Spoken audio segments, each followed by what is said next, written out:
Hubo una vez un hombre llamado Gold Roger, el rey de los piratas, poseedor de fama, poder y riquezas inimaginables. Antes de morir en la horca, estas fueron sus últimas palabras. Mi fortuna es de quien la quiera, pero tendrá que encontrarla primero. Deje todo lo que poseo escondido en One Piece. Entonces los piratas de todo el mundo zarparon hacia el océano de la Gran Línea en busca de One Piece, el tesoro que haría sus sueños realidad.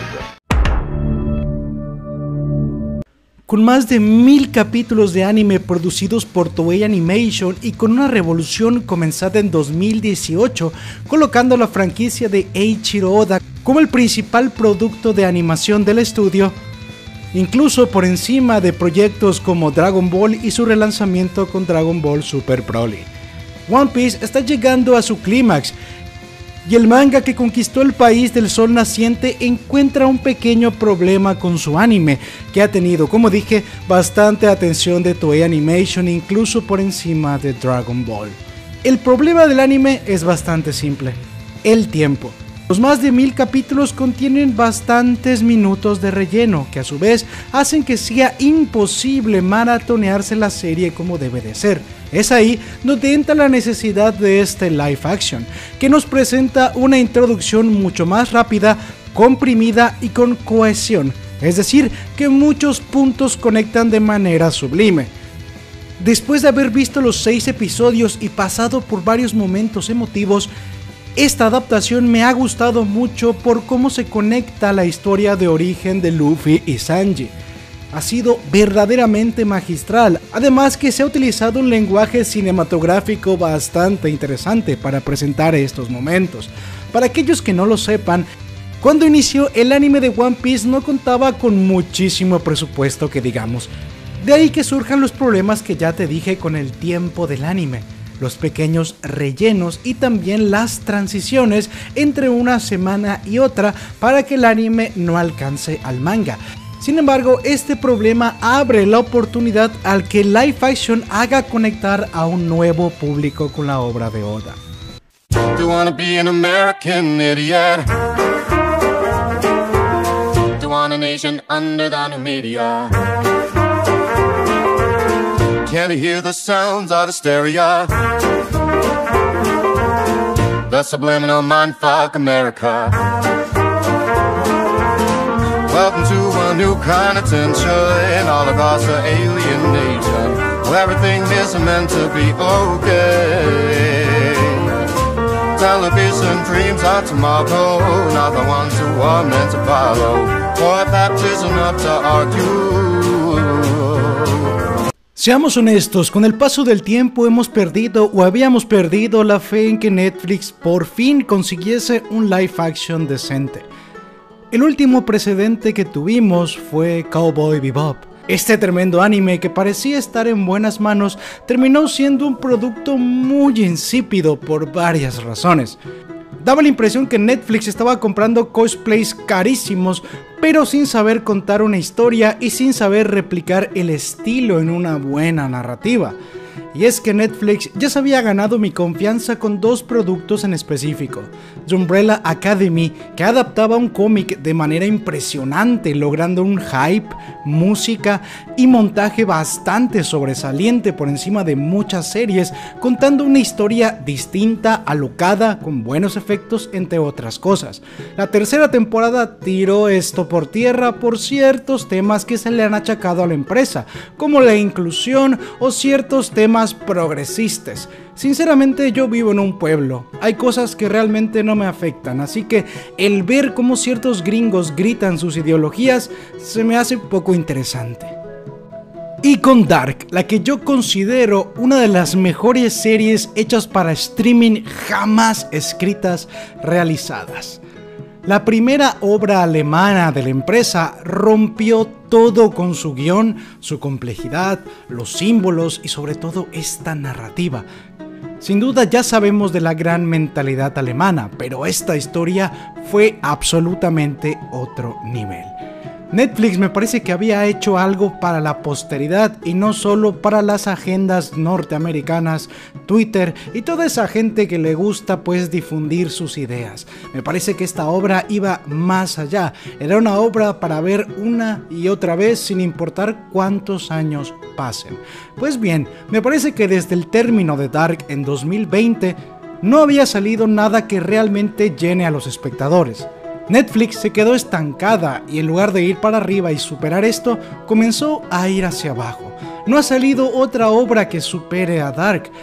Y me refiero a lo complejo, a contar una narrativa y no basarse tanto en la sociedad o dar mensajes, sino auténticamente contar una historia desde cero, una historia fantástica, oscura, compleja y en resumen, para adultos, ideas complejas para adultos.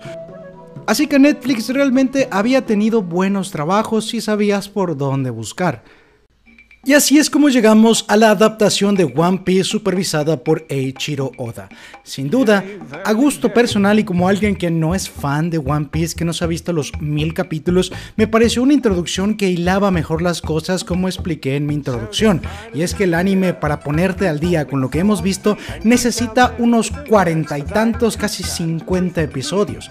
Acá se ha logrado en 6 episodios de a 1 hora, avanzando bastante la trama. Yo me he quedado enganchado y he visto un poquito más de One Piece. El hecho de contar un inicio de una obra tan extensa y poder hacerlo tan interesante de tal forma que nos den ganas de ver 1000 capítulos ya de por sí es un enorme logro. Pasando a lo visual sí tiene ciertas cosas que achacarle. Lo primero que diría sería la paleta de colores. Hay colores que no se encuentran dentro de la naturaleza. Uno percibe la armonía de los colores en lo que nos rodea. Acá hay cosas que se ven muy de plástico o muy hechas para la serie. Se ven claramente como cosplays. No es el caso de la cinematografía, ojo, no hay que confundir eso. Cada plano tiene una tremenda geometría, es bellísimo. De verdad que han cuidado bastante bien esa parte cinematográfica en el lenguaje, utilizando un material de hace más de 20 años donde no existía la panorámica. El hecho de ver One Piece panorámico con ciertos detalles, paisajes y cómo han construido lo visual es un auténtico deleite. Ahora, volviendo a lo que dije de la caracterización, es acá donde falla. Como puedes ver, el pelo de Shanks y también el de Nami por momentos como que presenta un color muy plástico, parece auténticamente el tinte de cabello. Y es que Eiichiro Oda tiene un estilo muy peculiar, es de los mangakas en los cuales no se pierden los rasgos de los personajes. Pues en pro de crear ese estilo un poco simple y caricaturizado, pues me parece que no se ha conseguido del todo bien con el lenguaje serio cinematográfico que tiene la narrativa externa. Los personajes realmente no se ven como parte de esta cinematografía, sino como muy plastificado. Eso sería lo único que podría decir me arruina la experiencia. Y ya he dicho todo lo malo. Del resto solo podría decir cosas buenas.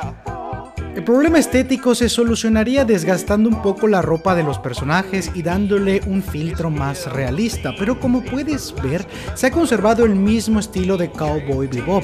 Ahí era un problema un tanto más grave, pero Netflix aparentemente ha optado porque ese sea el estilo.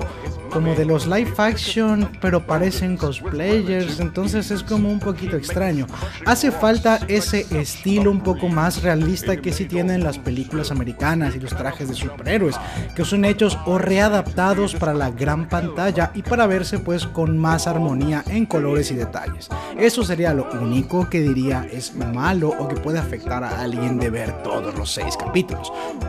Y también faltaría pagarle un poquito más a los de efectos especiales, aunque Netflix, Marvel, DC Comics, Warner, todos parecen tener el mismo pinche problema, son muy tacaños y después con un poquito más de dinero pueden crear una franquicia que se los devuelva, pero bueno, yo no soy nadie para hablar, apenas si tengo para comer, digo, vean mi canal está muerto, pero eso.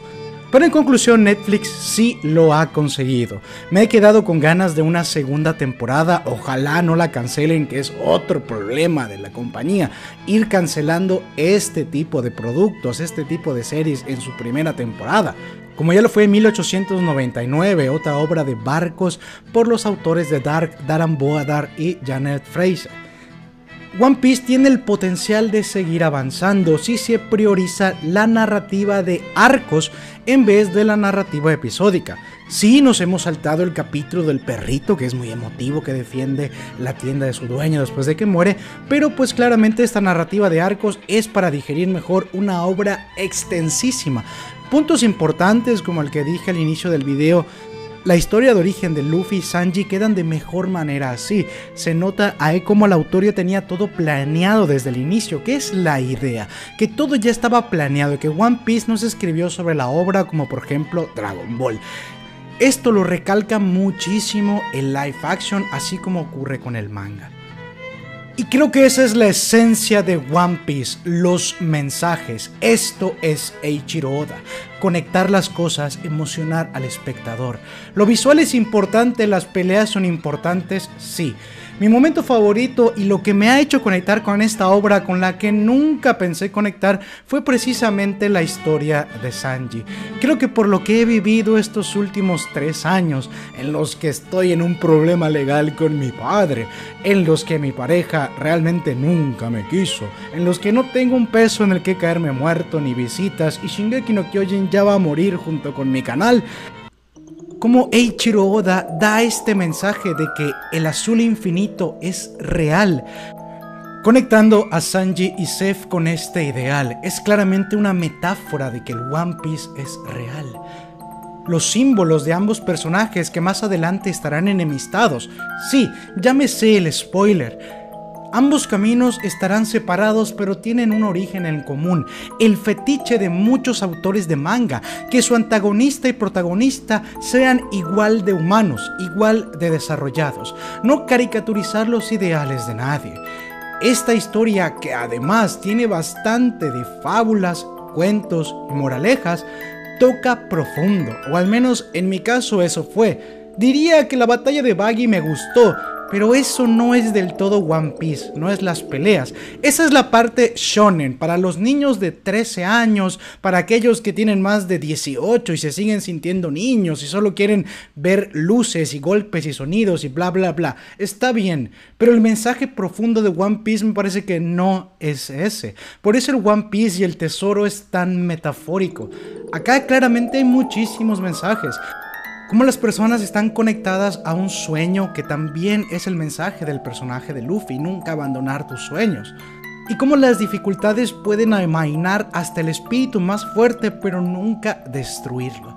Eiichiro Oda es un hombre muy elegante, con mensajes muy profundos, y Netflix, a diferencia de Cowboy Bebop y otros intentos de solo cosplayar actores y venderlo, preocupado más por no perder suscriptores, como yo bien comprenderé, se ha desprendido de muchas cosas y ha logrado algo que parece ir a la posteridad, que tiene un mensaje y sobre todo capta lo que yo creo es la esencia de One Piece.